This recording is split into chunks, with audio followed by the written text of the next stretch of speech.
Hi everyone, welcome to education point. हम यहाँ पे जो है क्लास 12 की एनसीईआरटी जो है हिस्ट्री की उसे कवर कर रहे हैं। जैसे कि आप जानते हो कि क्लास 12 की जो एनसीईआरटी है उसकी 3 पार्ट्स हैं। तो उसका जो है फर्स्ट पार्ट हमने यहाँ पे पढ़ना स्टार्ट किया था, जिसमें हम जो है एंशिएंट हिस्ट्री के बारे में जो है कवर करेंगे। जो एंशिएंट थीम है उसके बारे में कवर करेंगे। तो हमने जो है उसका फर्स्ट चैप्टर जो है वो स्टार्ट किया था एंड उसकी जो है 4 वीडियोज ऑलरेडी जो है वो आ चुकी हैं। एंड उसमें हम जो है ना इंडस वैली सिविलाइजेशन के बारे में बात कर रहे थे। एंड जो हड़प्पन सिविलाइजेशन भी जिसे बोला जाता है उसके बारे में बात कर रहे थे। एंड इसकी जो इम्पोर्टेंट साइट्स हैं, जैसे ये मोहनजोदारो साइट होगी, राइट, उसके बारे में देखा था कि वहाँ पे किस तरह से लोग रहते थे। एंड आफ्टर दैट जो है हमने बात की थी कि इनका जो आर्किटेक्चर है वो किस तरह का है। एंड उसके बाद में हमने ये भी चेक करने की कोशिश की थी कि क्या यहाँ पे सोशल डिफरेंसेस अवेलेबल थे या नहीं थे, राइट। एंड इस तरह की कुछ चीजें हम देख चुके हैं। उसके बाद में जो है हमने ये भी देखा था कि क्या जो दूसरी लैंड्स हैं, डिस्टेंट लैंड्स जो हैं, उनके साथ जो है इनके संबंध किस तरह के थे। तो ये सारी चीजें हम यहाँ पे कवर कर चुके हैं, राइट। तो अगर आपको जो है ये चीजें कवर करनी है जो कि मोस्ट इम्पॉर्टेंट है, राइट, किसी भी एग्जाम के लिए, चाहे वो यूपीएससी हो, स्टेट पीएससी हो, चाहे वो कोई भी गवर्नमेंट का एग्जाम हो, तो ये काफी ज्यादा इंपॉर्टेंट है जो 12th क्लास की एनसीईआरटी है, क्योंकि डायरेक्टली यहाँ से क्वेश्चन जो है वो पुट किए गए हैं। तो आप जो है प्रीवियस वीडियोस को भी देख सकते हो। तो आज हम यहाँ पे उसी चैप्टर को ही आगे कंटिन्यू करेंगे, जिसमें हम बात करेंगे अबाउट दी सील्स, राइट। तो आपने जो है फर्स्ट वीडियो में देखा था कि यहाँ पे जो है डिफरेंट वैरायटी की जो सील्स हैं वो देखने को मिली हैं, राइट। एंड डिफरेंट शेप्स जो सील्स है ना यहाँ पे, वो यहाँ पे देखने को मिली हैं। एंड आफ्टर डेट अगर स्क्रिप्ट की बात करें तो स्क्रिप्ट किस तरह की मिली है, एंड जो वेट्स होते हैं ना वो किस तरह के मिले हैं, उनके बारे में हम यहाँ पे बात करेंगे। तो सील्स एंड सीलिंग्स के बारे में सबसे पहले बात कर लेते हैं। तो जो लॉन्ग डिस्टेंस कम्युनिकेशन जब यहाँ पे होता था ना, उस समय में ये सील्स एंड सीलिंग्स जो है वो यूज की जाती थी कि कोई सामान जो है वो उसे पैक करके दूर जो है दूसरी लैंड्स में भेजना है। उस समय में जो है सील्स एंड सीलिंग्स जो है वो यूज की जाती थी। कि इमेजिन करिए एक यहाँ पे पूरा बैग है, उसमें सामान है जो कि एक प्लेस से दूसरी प्लेस पे जो है भेजना है। तो इसका जो माउथ है उसे एक रोप के साथ, एक रस्सी के साथ जो है वो टाई अप कर देते थे। एंड जब यहाँ पे ये नोट बांधते थे ना उस रस्सी की, मीन जहाँ पे गांठ बांधते थे, उस गांठ के ऊपर जो है ये एक वेट क्ले जो होती है वो लगा देते थे, अफिक्स करते थे उस गांठ के ऊपर। एंड उसी वेट क्ले के ऊपर जो है ना एक ये सील जो थी यहाँ पे इन्होंने बनाई हुई थी डिफरेंट शेप्स की, डिफरेंट स्टाइल्स की, उससे जो है वो प्रेस कर देते थे उस गीली मिट्टी के ऊपर, जिसकी वजह से यहाँ पे क्या होता था, गीली मिट्टी के ऊपर जो इंप्रेशन होता है ना सील का, वो आ जाता था। ओके। तो इस तरह से सील्स को ये यूज किया करते थे। एंड अगर वो वाला बैग जो है वो अपने जो है एक तरह से जगह पे पहुंच गया जहां पे उसे पहुंचना था, एंड वहां पे पहुंच के वो पहले ये चेक करेंगे कि जो सील है यहाँ पे लगी हुई है क्या वो इंटैक्ट है, वो वैसे की वैसी ही है। अगर वैसे की वैसी ही है तो इसका मतलब ये है कि जो सामान है बिल्कुल सही सलामत जो है वो यहाँ पे पहुंच गया है। अगर सील जो है वो टूटी हुई मिलेगी, उन्हें यहाँ पे टेम्पर्ड मिलेगी, तो उसका मतलब है कि रास्ते में छेड़छाड़ की गई है उस सामान के साथ, राइट। तो लॉन्ग डिस्टेंस कम्युनिकेशन के लिए जो सील्स होती हैं वो यहाँ पे ये यूज करते थे। एंड दूसरा पर्पस यहाँ पे सील का ये होता था कि जो आइडेंटिटी होती है ना सेंडर की, मीन जो पर्सन यहाँ पे गुड्स भेज रहा है उसकी आइडेंटिटी भी जो है इसी सील से ही जो है वो देखी जा सकती थी। कि कोई पर्सन होते उन्होंने अपने अपनी अपनी जो सील्स होती थी ना वो यहाँ पे बनाई होती थी, तो उस सील को देख के पता चल जाता था कि किस पर्सन ने जो है ये सामान जो है वो यहाँ पे भेजा है। सो एक एनिग्मेटिक स्क्रिप्ट जो है, अब स्क्रिप्ट के बारे में बात कर लेते हैं, वो यहाँ पे मिली है हड़प्पन सिविलाइजेशन में। एनिग्मेटिक का मतलब होता है कि जिसे अभी जो है एक तरह से उसका मीनिंग जो है ना इन लोगों को अभी पता नहीं चला है, डिसाइफर जिसे नहीं किया गया है। So Harappan seals usually have a line of writing. जो जितनी भी हड़प्पन सील्स है ना ये आप यहाँ पे देख पा रहे हो, तो यहाँ पे जो है ना कुछ लिखा हुआ होता है, जैसे कि ये ऊपर भी है ना ये स्क्रिप्ट यहाँ पे लिखी हुई है, पूरी लाइन जो है ना वो यहाँ पे लिखी हुई है।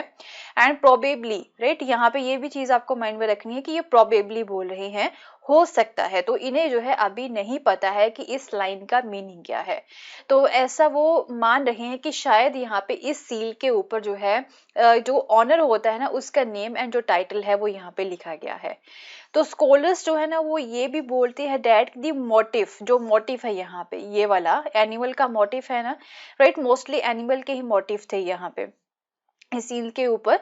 तो ये चीजें जो है ना क्या बताती हैं, क्या कन्वे करती हैं कि यो यहाँ पे निशान बनाए गए हैं, मोटिव्स बनाए गए हैं, उसका ये मतलब है कि ये सील जो है उन लोगों के लिए भी है जो लोग पढ़ लिख नहीं सकते हैं। राइट, मीन जो है ना, जैसे कि ये स्क्रिप्ट यहाँ पे लिख दी गई है, जो लोग पढ़ लिख सकते हैं उन्हें तो पता चल जाएगा कि ये किसकी सील है। तो जो लोग नहीं पढ़ लिख सकते हैं उनके लिए यहाँ पे मोटिव जो है वो बना देते थे, एंड वो इन मोटिव को देख के पता लगा लेते थे कि किस पर्सन की ये सील है। सो मोस्टली जो इंस्क्रिप्शंस थी वो यहाँ पे शॉर्ट लेंथ की थी, एंड जो लॉन्गेस्ट थी, ऐसा नहीं है कि बिल्कुल भी नहीं थी, लॉन्गेस्ट लॉन्गेस्ट अवेलेबल थी, बट मोस्टली यहाँ पे शॉर्ट इंस्क्रिप्शंस थी। राइट, तो जो भी यहाँ पे लॉन्गेस्ट थी उसमें जो है ऑलमोस्ट 26 साइंस हुआ करते थे। ये आप साइन देख पा रहे हो ना, ये साइंस ही है सारे। ओके, ये कुछ ना कुछ साइंस यहाँ पे इन्होंने बनाए हुए हैं, तो उसमें ऑलमोस्ट 26 साइंस हुआ करते थे। सो ऑल्दो ये जो स्क्रिप्ट्स है ना वो अभी अनडिसाइफर्ड हैं, and it was evidently not alphabetical. तो हम ये बोल सकते हैं कि मोस्ट जितनी भी यहाँ पे ये स्क्रिप्ट है ना वो अल्फाबेटिकल नहीं थी, मीन उसके ऊपर लिखा नहीं गया था, किसी भी वोवल को, किसी भी कॉन्सोनेंट का जो साइन है ना इन सील्स के ऊपर नहीं मिला है। जस्ट यहाँ पे आपको डिफरेंट तरह के साइंस ही देखने को मिलेंगे, ये आप देख सकते हो ना, जैसे फिश स्टाइल का साइन है, तो इसी तरह के साइंस ही जो है वो आपको देखने को मिलेंगे। समवेयर 375 से लेके 400 अप्रोक्सीमेटली साइंस जो है ना वो यहाँ पे आर्कियोलॉजिस्ट को मिले हैं डिफरेंट सील्स के ऊपर।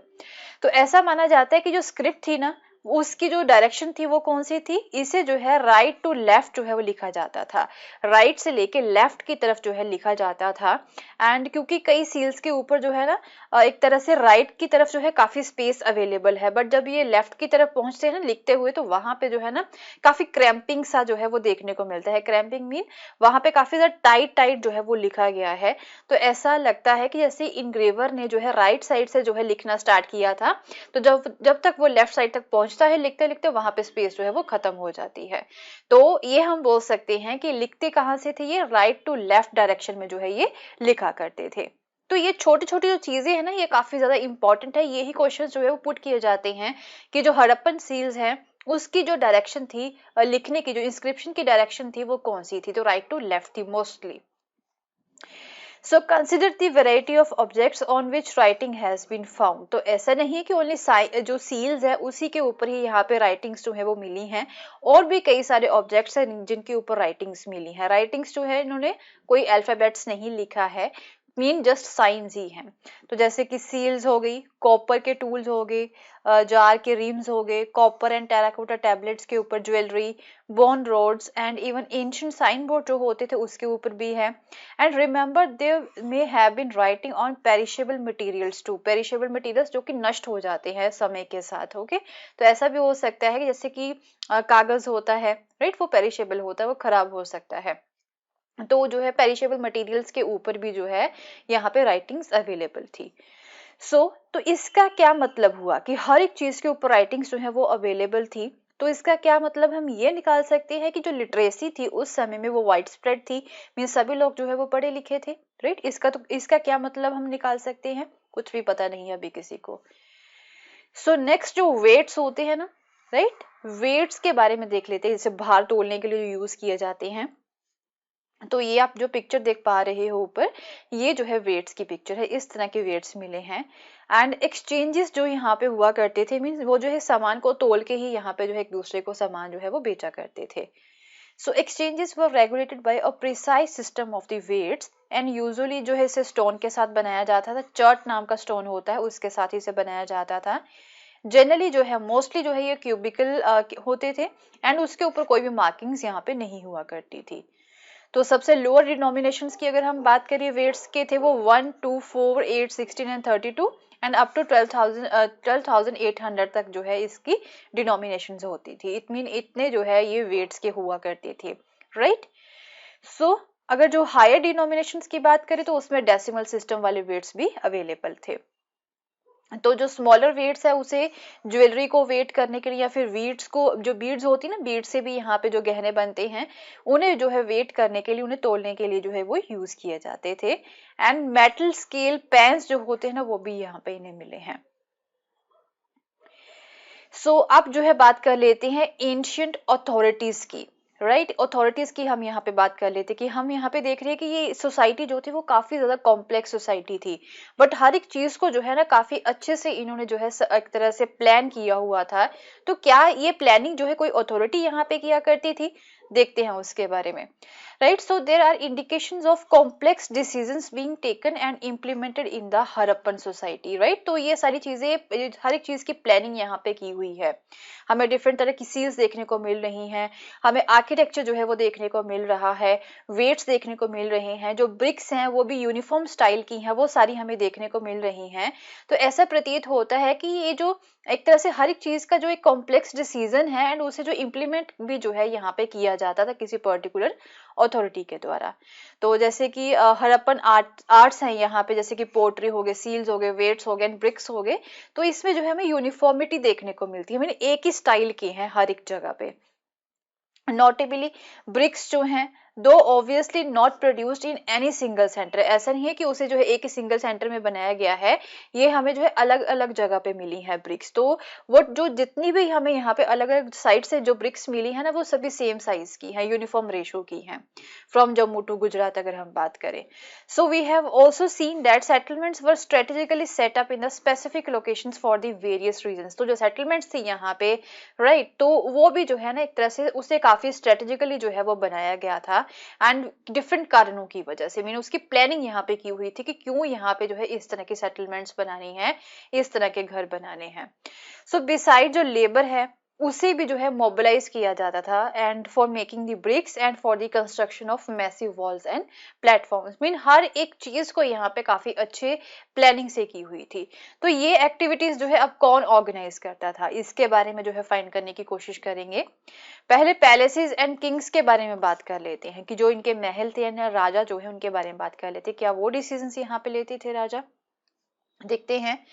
सो if we look for a centre of power, अगर हम बात करें कि पावर जो है एक्चुअल में किस पर्सन के पास थी, और for depictions of the people in the power, archaeological records जो है ना वहां से हमें कोई इमीडिएट आंसर नहीं मिलता है कि एक्चुअल में जो पावर थी यहाँ पे इस सिविलाइजेशन में वो किसके पास थी।